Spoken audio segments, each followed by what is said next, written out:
Hello and welcome everybody, here with me, Martin Krolop. Today is going to be about shooting with manual lenses and Nikon cameras. A lot of times I'm meeting photographers and they tell me it's so hard to shoot with manual focus lenses, but it isn't. You can actually use the integrated focus system of your camera, and it's kind of an autofocus, but it's a manual motor. So you're not replacing the autofocus system with your camera, you are just replacing the engine of the lens with your hand. Before we start, we should be talking about the reason why we are using manual focus lenses. The first reason is that we can use really old and superb lenses with a special and unique look.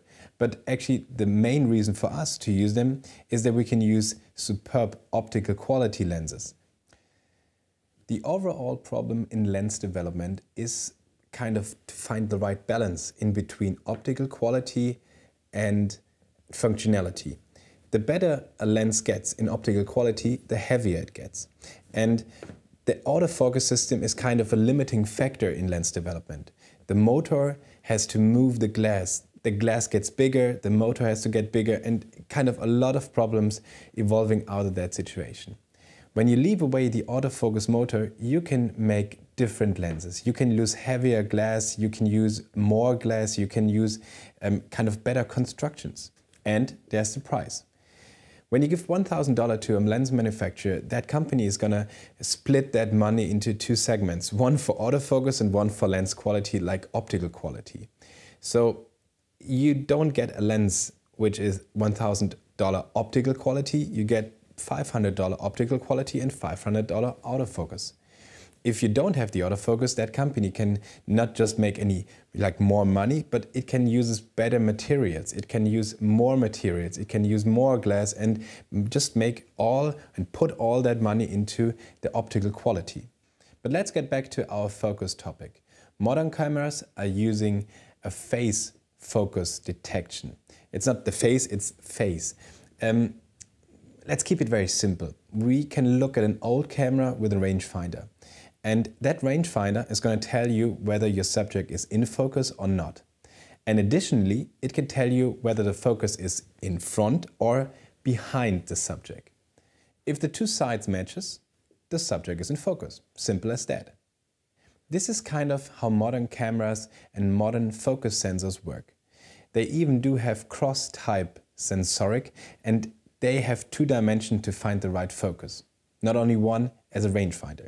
As I told you in the beginning of the video, you can use those sensors to find the right focus with a manual lens. And we even do shoot a lot of portraits with manual lenses. It's working. With Nikon cameras, it's very, very simple to find the right focus. As long as the camera is active, you can see through the viewfinder and you will find a symbol at the lower left bottom of the viewfinder. When the image is perfectly in focus, when the sensor is telling the camera that everything is perfect, you will find a round dot at the lower left side. And if not, you will find an arrow. You can find an arrow left of the dot or right at the dot. And this arrow is going to tell you whether to move the focus to the front or to the back. Actually, it's very simple and cool with Nikon cameras, and most of the modern lenses are designed to actually fit the direction of the arrows. So if the arrow is going to the left, you can just move the lens to the left, and if the arrow is pointing to the right, you can just move to the right. There's also a second way of working with manual focus lenses. You can just switch on the live view of your camera and then magnify the screen. Get as close in as possible and then start to find the focus. This type of focusing is very useless when taking pictures of moving objects. But if you're taking pictures, for instance, in architecture, landscape, still photography, then it's the best way to take sharp and crisp images. This is all a matter of practice.